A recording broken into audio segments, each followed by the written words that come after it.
বন্ধুরা, আজকে আমি এই পাঁপড় আর আলু দিয়ে একটা কারি বানিয়েছি। সেটা আমি আপনাদেরকে দেখাবো কিভাবে এটা বানালাম। এই যে আমার পাঁপড়গুলো সব ভাজা হয়ে গেল। এবার কড়াইতে ফোড়ন দিলাম, দিয়ে একটু আদা দিয়ে দিলাম,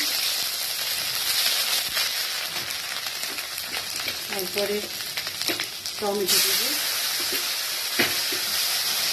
একটু নুন দেবো,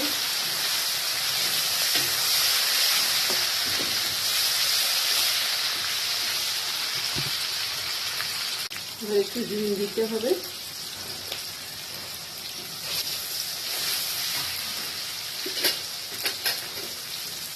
একটু হলুদ দিয়ে দেবো,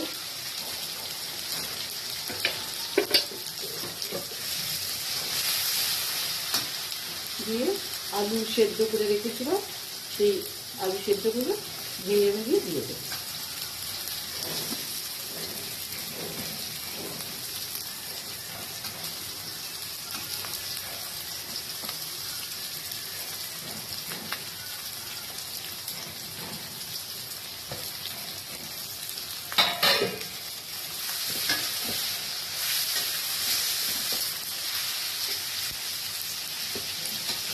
এই আলু সেদ্ধটা আমি আগে করে খোসা ছাড়িয়ে রাখি।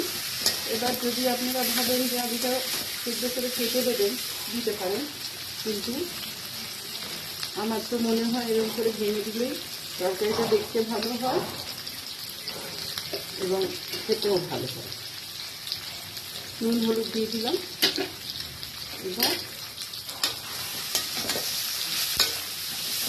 এবার একটুখানি কষতে হবে। এবার একটু লঙ্কা গুঁড়ি, লাল লঙ্কা গুঁড়ি একটুখানি দেবো, রঙের জন্য আর কিছু।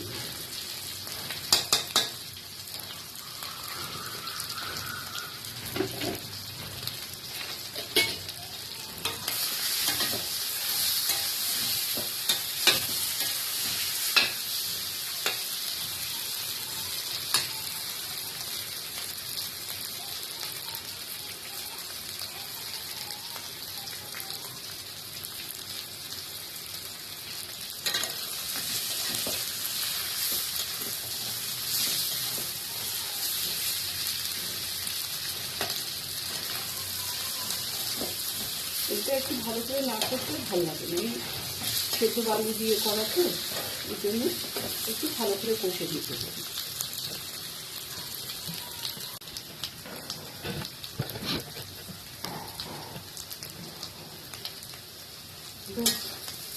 পুরো কষা হয়ে গেছে। এবার জল দেবো।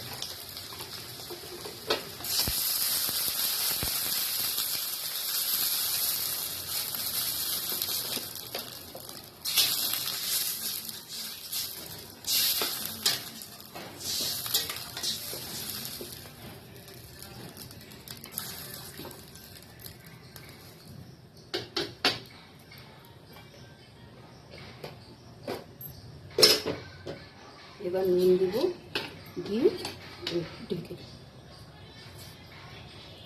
আর বিশেষ কিছু নয়। এবার অপেক্ষা করতে হবে, ভালো করে ফুটে গেলে পাঁপড় দেবো, ভাজা মশলা দেবো, দিয়ে ঢেকে ব্যাস হয়ে গেল।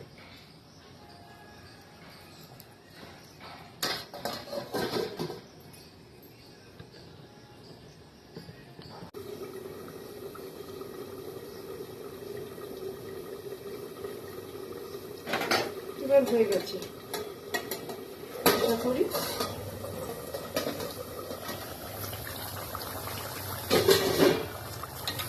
হয়ে গেছে। এবার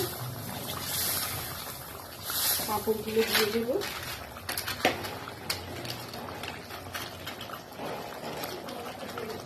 আর একটু ভাজা মশলা দেবো,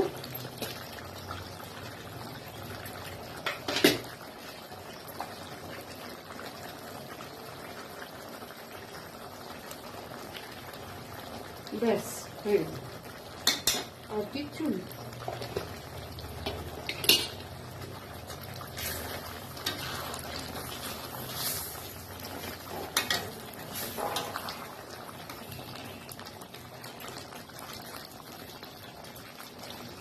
এই হলো আমার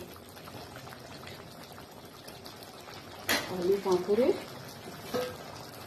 কারি।